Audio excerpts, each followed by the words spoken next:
আচ্ছা গান তো শুনবার চাইলে আদি বাড়িত পাইছি না। আরে বাড়িত থাকে না নাই? এই যে ভাই গেছি ফিরোজ। মোকারম ভাই আসসালামু আলাইকুম। ওয়ালাইকুম সালাম। যাইতেছিলাম তোর নই বুঝছো কে ভাই? যাইতেছিলাম 22টাটা ডাহাতে আইছে। ও, ডাহাতে ডাহাতে আইছে আইছে? গান শোনা তার হোমান্য ঢিল করে চলে বুঝছ না। তে যাক আমি কই যা একটা গান হলে শুনে নাইলে পরে কইব যে কাকু আমার গান শুনাইবে নিল না। তে যাক হন এরে একটা গান শুনাই দে। ঢাকা থেকে আইছে একটা গান তো শুনে লাগে।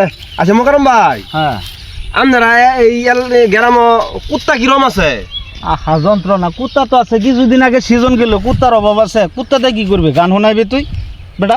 আরে বাইরে বুঝতেছে না, আমি যদি গান কই কুত্তা যেটি আছে এটি বাইনে থন লাগবো। যদি পানি দিয়ে পরে আমার গান শুনে কুত্তা পানি দিয়ে পরে পরে যদি কুত্তা যদি পানি পরে মারে এই যাই জব কেটা দিব। এর লাগে কই দিছি ভাই কুত্তা পানি থন লাগবো। আর রাখ রাখ রাখ, তোর গান হইনা কুত্তা পানিত পড়বো এরম ঠেলাই গানটা করছ তুই? হ্যাঁ আমি এরকম ঠেলারি শিল্পী আমি। শুনই বাইসা শুনই এর গান শুনবে, তার গান শুনে বলে কুত্তা পানি পড়তো, মানুষ কোন তুলি যাইব?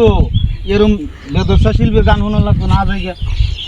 আমার গান শুনিয়া এই এলাকা পাগল কুত্তা আমার গান শুনে যায় পানিত পরে তার আল্লাহ আমার গান শুনলাম দা তোর আমি গান শুনাই যাম না দা।